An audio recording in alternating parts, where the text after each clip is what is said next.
Time ಬೇಕು. ಅದು ನಾನು ಹೇಳಕ್ಕಾಗಲ್ಲ.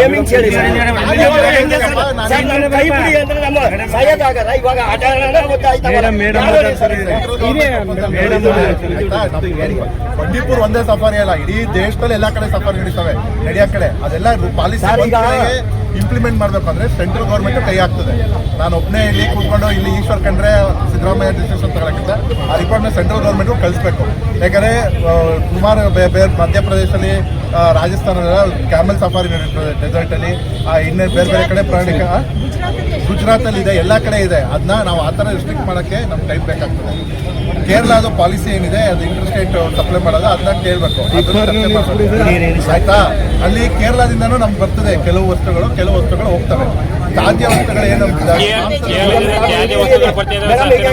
ಗೊತ್ತಾ ಸರ್, ಕಾಡು ಪ್ರಾಣಿಗಳು ಅವಳಿ ಆಯ್ತಾ ಇರೋದು ಎಲ್ಲಿ ಜಾಸ್ತಿ ನಡೀತಾ ಇದೆ ಹೇಳಿ? ನಿಮ್ ಸ್ಟೇಟ್ ನಡೀತಾ ಇದೆಯಾ?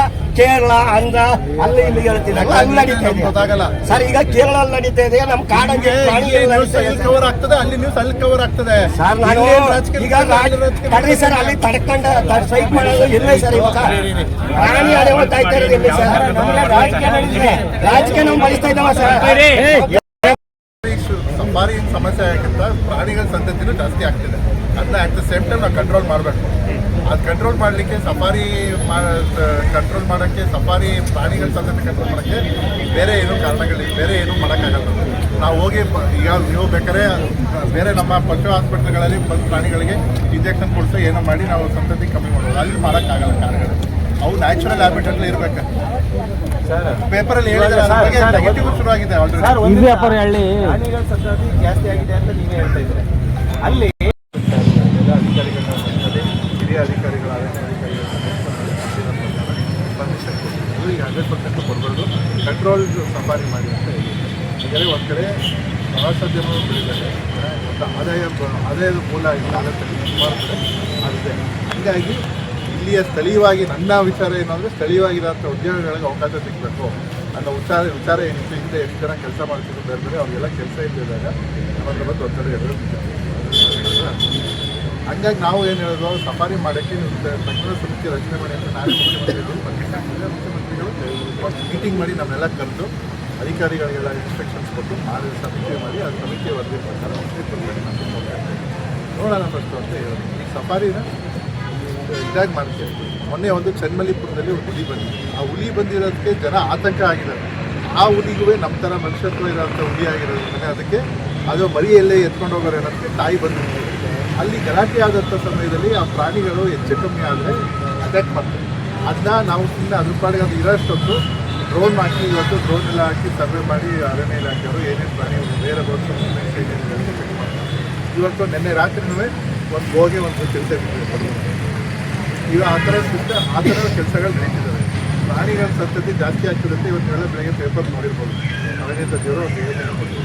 ಸೊ ಹಾಗಾಗಿ ಇವತ್ತು ವಿಸ್ತೀರ್ಣ ಜಾಸ್ತಿ ಆಗ್ತಿರೋದ್ರಿಂದ ಪ್ರಾಣಿಗಳು ಆಚೆ ಬರ್ತಿದೆ. ಅದನ್ನ ಕಂಟ್ರೋಲ್ ಮಾಡಲಿಕ್ಕೆ ಏನು ಮಾಡಬೇಕು ನಮಗೆ ಈಗಾಗಲೇ ಒಂದು ಸುತ್ತಿನ ಮಾತುಕತೆ ಮಾಡಿದರೆ, ಈಗ ರೈಲ್ವೆ ಬ್ಯಾರಿಕೇಡ್ಗಳು ಹಾಕಬೇಕು, ಆನೆಗಳ ತಡೆ ರೈಲ್ವೆ ಬ್ಯಾರಿಕೇಡ್ಗಳು ಹಾಕಿ ಕಂಟ್ರೋಲ್ ಮಾಡಬೇಕು ನಡೀತಿದೆ.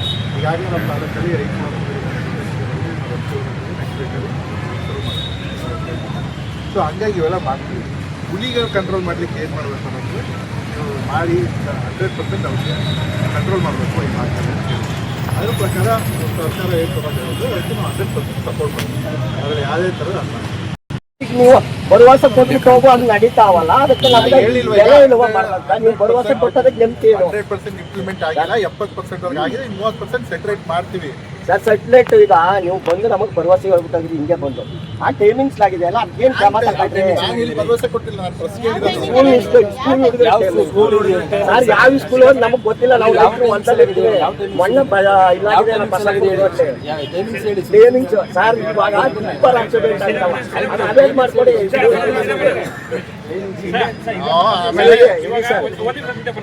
ಇವಾಗ ಇಲ್ಲಿ ಕುಂತಿರೋದು ಯಾವುದೇ ಪಕ್ಷದ ಪರವಾಗಿ ಅಂತ ಬಂದಿಲ್ಲ. ಫಸ್ಟು ಅದನ್ನ ನೀವು ಕಂಟ್ರೋಲ್ ಮಾಡ್ತೀವಿ. ಕುಂತಿರೋರು ರೈತರಿಗೆ ನಮ್ಮ ಸ್ಥಳೀಯ ಸಮಸ್ಯೆಗೆ ಅಂದರೆ ಅರಣ್ಯ ಇಲಾಖೆ ಸಂಬಂಧಪಟ್ಟದ್ದು, ಅದು ಅರಣ್ಯ ಇಲಾಖೆಯವರು ಸರಿಯಾಗಿ ರೈತರಿಗೆ ಸ್ಪಂದಿಸ್ತಿಲ್ಲ. 8 ಗಂಟೆಗೆ ಅವ್ರು ಜಮೀನು ಗುಡಿ ಬಂದರೆ 12 ಗಂಟೆಗೆ ಡ್ರೋನ್ ತಗೊಂಡೋದು ಕಷ್ಟ ಆಗ್ತದೆ. 8 ಗಂಟೆಗೆ ನಾವು ಫೋನ್ ಮಾಡಿದ್ರೆ ಯಾವುದೋ ಸಿಬ್ಬಂದಿ 12 ಗಂಟೆ 1 ಗಂಟೆಗೆ ಬರ್ತಾರೆ. 3 ಗಂಟೆ ಜಮೀನಲ್ಲಿ ಎಕ್ಕ ಪಕ್ಷಿರೋರಿಗೆ ಇಲ್ಲಿವರೆಗೆ ಎಷ್ಟು ಹುಳಿ ಕಾರ್ಯಾಚರಣೆ ಮಾಡಿದ್ದಾರೆ, ಅಕ್ಕಪಕ್ಕ ಗ್ರಾಮದವ್ರಿಗೆ ಹಾಗೂ ಅಕ್ಕಪಕ್ಕ ಜೀವನದವ್ರಿಗೆ ಒಂದು ಸಹ ಮಾಹಿತಿ ನೀಡಿಲ್ಲ ಅವರು. ಅನೌನ್ಸ್ ಮಾಡಿಲ್ಲ. ಇದು ಸರಿ ಅಂತ ಒಪ್ಪಿದ್ದೀರಾ ನಿಮ್ಮ ಪ್ರಕಾರ? ಇಲ್ಲ, ಅದು ಒಪ್ಪಲ್ಲ ನಾವು. ಎಷ್ಟು ದಿನ ಅದು ಅದ್ರ ಬಗ್ಗೆ ಪ್ರಶ್ನೆ ಇಟ್ಟಿದ್ದಾರೆ ನೀವು ಅರಣ್ಯ ಇಲಾಖೆ ಬಗ್ಗೆ? ಅದನ್ನ ಹೇಳಿದೀವಿ. ಬೇಜವಾಬ್ದಾರಿ ಇಲ್ವಾ ಅರಣ್ಯ ಇಲಾಖೆ? ಅರಣ್ಯ ಇಲಾಖೆಯವ್ರು ಬೇಜವಾಬ್ದಾರಿ. ಮೊನ್ನೆ ನಾನು ಹೇಳಿ 4-5 ಸಲ ಫೋನ್ ಮಾಡಿ ನಾನು ಹೇಳಿದೆ, ನೋಡಿ ಆನೆ ತರ್ಸಕ್ಕಿದ್ರೆ ಬೇಗ ತರ್ತೀವಿ, ಇಲ್ಲ ಆಗಲ್ಲ ಅಂದ್ರೆ ಬಿಡ್ತೀವಿ, ಆ ಜನನೇ ಆ ಹುಲಿನ ತಂದು ಆಚೆ ಹಾಕ್ತಾರೆ ಅಂತಲೂ ನಾನು ಹೇಳಿದ್ದೀನಿ. ನಮ್ಮ ಬಂಡೀಪುರ ಹುಲಿ ಸಂರಕ್ಷಿತ ಪ್ರದೇಶ ಅಂತ ಹೆಸರಿಟ್ಟುಕೊಂಡು ಇಲ್ಲಿ ಹುಲಿ ಕಾರ್ಯಾಚರಣೆಗೆ ಸಂಬಂಧಪಟ್ಟಂತೆ 2 ಆನೆ ಇಲ್ಲ, ಜಾಗೃತಿ ಸರಿಯಾಗಿ ವ್ಯವಸ್ಥೆ ಇಲ್ಲ, ಸರಿಯಾಗಿ ಆನೆ ಇಲ್ಲ, ಡ್ರೋನ್ ವ್ಯವಸ್ಥೆನೂ ಸಹ ಇಲ್ಲ. ಒಂದು ಡ್ರೋನ್ ವ್ಯವಸ್ಥೆ ಇರ್ತಿರಲಿಲ್ಲ, ಇವಾಗ ಇರೋದಪ್ಪ. ಇದು ನಿಮ್ಮ ನೀವು ಹೇಳ್ಬಿಡ್ತೀವಿ, ಅಲ್ಲಿ ಆ ಎಕ್ಸ್ಪರ್ಟ್ ಡಾಕ್ಟ್ರು ಒಬ್ಬರೇ ಇರೋದಿಲ್ಲ ಈ ಭಾಗಕ್ಕೆ. ಮೈಸೂರು ಪ್ರಾಂತ್ಯಕ್ಕೆ ಮೈಸೂರು ಡಿವಿಷನ್ ಒಬ್ಬರೇ ಇರೋದು. ನಮ್ಮ ಒಂದು ಮೈಸೂರು ಸರ್ಕಲ್ ನಮ್ಮ ಒಂದು ಬೇಡಿಕೆಗಳು ಇದೆ. ಅವೆಲ್ಲ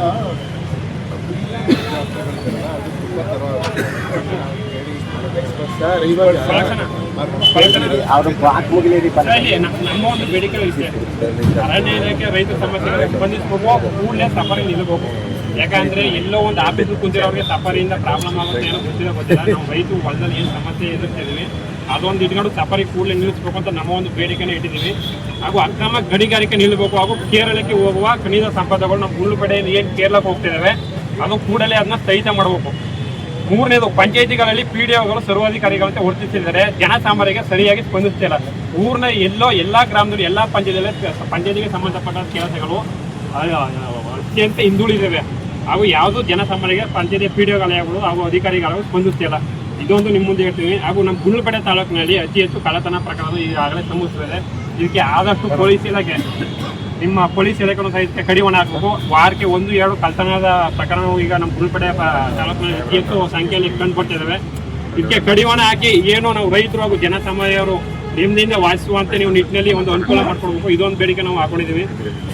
ಹಾಗೂ ಗ್ಯಾಸ್ ಸಮಸ್ಯೆ ಈಗ ಎಲ್ಲರಿಗೂ ಗೊತ್ತಿಲ್ಲ ನನಗೆ, ನಮ್ಮ ಗುಂಡ್ಲುಪೇಟೆಯಲ್ಲಿ ಪ್ರತಿಯೊಂದು ಇದರಲ್ಲೂ ಗ್ಯಾಸ್ ಸಮಸ್ಯೆ ಇದೆ, ಅದನ್ನು ಸಹ ಕೂಡಲೇ ಬಗೆಹರಿಸಬೇಕು. ಹಾಗೂ PW ಸಮಸ್ಯೆಗಳು ಹಾಕೊಂಡಿದ್ವಿ. ಈಗ ಈ ಸಮಸ್ಯೆಗಳನ್ನ ಬಗೆಹರಿಸುವವರೆಗೂ ಈಗ ಅನಿರ್ದಿಷ್ಟ ಕಾಲಾವಧಿ ಧರಣಿ ಸತಿಗಳನ್ನ ಮಾಡಬೇಕು ಅಂತ ನಾವು ನಿರ್ಧರಿಸಿದ್ದೀವಿ. ಈಗ ನಿಮ್ಮ ಒಂದು ಅನಿಸಿಕೆ ಅಂತ ನಿಮ್ಮ ಒಪ್ಪಿಗೆ?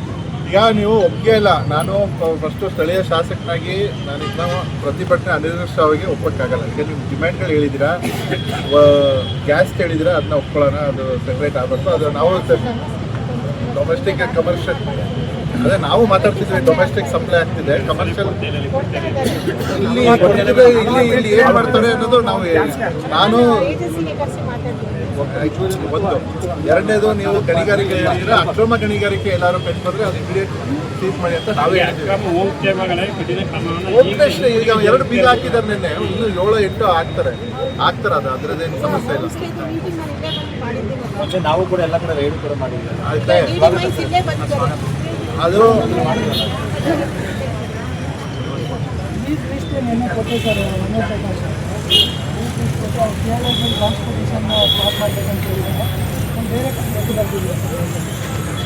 ಸ್ವಲ್ಪ ಸೈಡ್ ಬನ್ನಿ. ಕೇರಳಕ್ಕೆ ಹೋಗ್ಬೋದು. ಸರ್ಕಾರದಲ್ಲಿ ನಿಯಮ ಇದೆ, ಆದ್ರೂ ಕ್ಯಾನ್ಸಲ್ ಮಾಡಿ ಕೇರಳಕ್ಕೆ ಬೇಡಿ ಸರ್. ಜನದ ಮೂಲ ತಗೊಂಡ್ಬಂದು ನಮ್ಮ ರಾಜ್ಯಕ್ಕೆ ಆಗ್ತಾ ಇದ್ದಾರೆ. ನಾವು ನೋಡಿದ್ರೆ ಅವ್ರಿಗೆ ಎಲ್ಲ ಸಂಪತ್ತುಗಳನ್ನು ಅವರು ಕೊಡ್ತಾ ಇದ್ದಾರೆ. ಇದು ನಮಗೆ ಬೇಕಾಗಿಲ್ಲ. ನೀವು ಅದ್ರ ಬಗ್ಗೆ ಜಾಸ್ತಿ ಈಗ ಗಮನ ಕೊಡ್ಬೇಕಾಗ್ತದೆ. ಬೆಳಿಗ್ಗೆ ನಡೆಯುತ್ತಾ ಅಂತ ಈಗ ರಾತ್ರಿ ಟೈಮ್ ಕೆಲಸ ನಡೆಯಕ್ಕೆ ಸ್ಟಾರ್ಟ್ ಆಗಿದೆ. ಬೆಳಿಗ್ಗೆ 100% 5 ಗಂಟೆಗೆ ಸ್ಟಾಪ್ ಮಾಡಬೇಕು, ಸಾಯಂಕಾಲ ಮಾಡಿಸ್ತೀವಿ. 7 ಗಂಟೆ 8 ಗಂಟೆಗೆ ತಾಲೂಕು ಮಟ್ಟದಲ್ಲಿ ಯಾವ್ದಾದ್ರು ವೆಹಿಕಲ್ಸ್ ಬರೋದಿರ್ಬೋದು ಅಥವಾ ಏನಾದ್ರು ಬೇರೆ ಇದ್ರೆ ಆ ನಿಗಮದವ್ರು ಹೇಳಿದ್ರೆ ಅದನ್ನ ನಾವು ಅವತ್ತು ಕೊಡಿಸ್ಲಿಕ್ಕೆ ಮುಖ್ಯಮಂತ್ರಿಗಳಿಂದ ಮಾಡೋಕ್ಕೆ ಅವಕಾಶ ಆಗ್ತದೆ. ಯಾಕಂದರೆ ಈಗ ಸಿ ಮಹದೇವಪ್ಪ ಅವರು, ವೆಂಕಟೇಶ್ ಅವರು ಮತ್ತು ಸತೀಶ್ ಜಾರಕಿಹೊಳಿ ಅವರು ಮತ್ತು ದಿನೇಶ್ ಗುಂಡೂರಾವ್ ಅವರು ಇಷ್ಟು ಜನಕ್ಕೂ ನಾನು ಇನ್ವೈಟ್ ಮಾಡಿದ್ದೀನಿ. ಇಷ್ಟು ಜನ ಬರ್ತೀವಿ ಅಂತ ಕೊಟ್ಕೊಂಡಿದ್ದಾರೆ. ಸೊ ಶಿವಾನಂದ ಪಾಟೀಲ್ ಅವ್ರಿಗೂ ಇನ್ವೈಟ್ ಮಾಡಿದ್ದಾರೆ, APMC ಸಚಿವರಾಗಿರೋದ್ರಿಂದ. ಸೊ ಇಷ್ಟು ಜನನು ಸಚಿವರು ಬರ್ತಾರೆ. ಹಾಗಾಗಿ ಸೌಲಭ್ಯಗಳು ಕೊಡೋಂಥದ್ದಿದ್ರೆ ಅಂಬೇಡ್ಕರ್ ಬೇರೆ ಬೇರೆ ನಿಗಮಗಳು ಅದು ಕೊಡಲಿಕ್ಕೆ ಅವತ್ತು ನಾವು ಕಾರ್ಯಕ್ರಮನ ರೂಪಿಸಲಿಕ್ಕೆ ಅನುಕೂಲ ಆಗ್ತದೆ.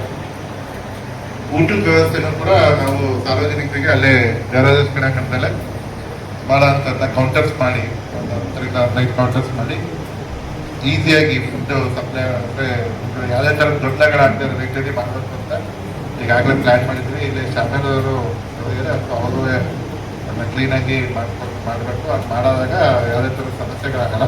ವೆಹಿಕಲ್ ಪಾರ್ಕಿಂಗ್ ಒಂದು ಸ್ವಲ್ಪ ಹುಷಾರಾಗಿ ನೋಡ್ಕೋಬೇಕು. ಯಾಕಂದರೆ ಇಲ್ಲಿ ನಮ್ಮಲ್ಲಿ ಏನು ಮೇಜರ್ ಆಗಿ ಅಂದರೆ ಆಟೋಸು ಲೋಕಲೈಟ್ಸು ಬರೋದ್ರಿಂದ ಅವೆಲ್ಲ ಊರುಗಳಲ್ಲಿ ನಮ್ಮ ಆಟೋಗಳೇ ತರ್ತೀವಿ ಅದು ಇದು ಅಂತ ಅವೆಲ್ಲ ಪ್ರೆಷರ್ ಇರ್ತದೆ. ನಾವೆಲ್ಲರಿಗೂ ಬಸ್ ಮಾಡೋಕ್ಕೆ ಹೇಳ್ಬಿಟ್ರೆ ಅವರು ಬಸ್ಗಳಲ್ಲಿ ಬರೋಕ್ಕಿಂತ ಲೋಕಲ್ ವೆಹಿಕಲ್ಸ್ಗೆ ನಾನು ಇನ್ಫ್ಯಾಕ್ಟ್ ಅವ್ರಿಗೆ ಮೊನ್ನೆ ನಾನು ನನ್ನ ಸಭೆ ಮಾಡಿದಾಗ ಪ್ರೈವೇಟ್ ಖಾಸಗಿ ಪಕ್ಷದಿಂದ ಮಾಡಿದಾಗ ಅಲ್ಲೂ ಹೇಳಿದ್ವಿ, ಟ್ರಾಫಿಕ್ ಸಿಕ್ಕಾಪಟ್ಟೆ ದಟ್ಟಣೆ ಇರ್ತದೆ, ಹೋಗೋರು ಅರ್ಜೆಂಟ್ ಮಾಡೋಂಗಿಲ್ಲ, ಬರೋರು ಅರ್ಜೆಂಟ್ ಮಾಡೋಂಗಿಲ್ಲ, ದೂರದಿಂದ ಬರೋರು ಸ್ವಲ್ಪ ಬೇಗ ಬಂದರೆ ಅನುಕೂಲ. ಯಾಕಂದರೆ ನಮ್ಮ ಆ ಕಡೆ ಬಂಡಿಪುರದಿಂದ ಆ ಕಡೆ ಅಂತ ಬೆಕ್ಕಳಿ ಅಂಥವರೆಲ್ಲ ಬೇಗ ಬಂದರೆ ಒಂದು ಸ್ವಲ್ಪ ಅನುಕೂಲ ಅಂತಲೇ ಈಗಾಗಲೇ ಹೇಳಿದ್ವಿ. ಸೊ ಹಂಗಾಗಿ ಆಮೇಲೆ ವಾಟರ್ಸು ಪ್ರೊವೈಡ್ ಮಾಡೋಕ್ಕೆ ಹೇಳಿದ್ವಿ. ನಾನು ನೀರು ಬಾಟ್ಲುಗಳು ಅಲ್ಲೆಲ್ಲ ಎಲ್ಲಿ ಶಾಮಿಯಾನ ಹಾಕ್ತೀವಿ ಅಲ್ಲಿ ಚೆನ್ನಾಗಿ ಕೊಡ್ತಾರೆ, ಅಲ್ಲಿ ಒಂದು ಸ್ವಲ್ಪ ಗೇಸ್ ಇರೋಕ್ಕೆ ಮಾಡೋಕ್ಕೆ ಹೇಳಿದ್ವಿ. ಜೊತೆಗೆ ಗೇಸ್ ಬೇಕು ಚಿಂತೆ ಮಾಡಿ ಅವ್ರು ಪ್ರಸಾರ ವಿಶೇಷವಾಗಿ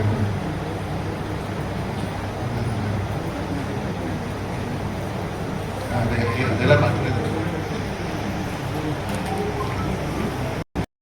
ನಾವಿನ್ನು ಗುಂಡ್ಲುಪೇಟೆ ತಾಲೂಕು ಕೊಟ್ಟಿಲ್ಲ ಅಂಥದ್ದೆಲ್ಲದನ್ನು ಈ ಸಂದರ್ಭದಲ್ಲಿ CM ಸರ್ ಕಡೆಯಿಂದ ಕೊಡ್ಸೋದಕ್ಕೆ ನಾವು ಕ್ರಮ ತಗೊಂಡು, ಎಸ್ಪೆಷಲಿ ನಮ್ಮ ಸೋಷಿಯಲ್ ವೆಲ್ಫೇರ್ ಇರ್ಬೋದು, BCM ಇಂದನು ನಿಗಮ ಮಂಡಳಿ ಬರುತ್ತಲ್ಲ, ನಿಮ್ಮ ಅಂಡರಲ್ಲಿ ನಾವು ಈಗ ಆಲ್ರೆಡಿ ಬೆನಿಫಿಷರಿ ಐಡೆಂಟಿಫೈ ಮಾಡಿದ್ದೀವಲ್ಲ, ಅಂಥದ್ದು ಯಾವುದ್ಯಾವುದು ಬಾಕಿ ಇದೆ, ಇವಾಗ ಟೂರಿಸಂ ಡಿಪಾರ್ಟ್ಮೆಂಟು ಅಂಥದ್ದನ್ನೆಲ್ಲ ಇದೆಯಾ ಯಾವುದಾದ್ರೂ? ಇದು ಸೋಷಿಯಲ್ ವೆಲ್ಫೇರ್ ಡಿಪಾರ್ಟ್ಮೆಂಟು ಇದೆಯಾ? ಏನಿದೆ?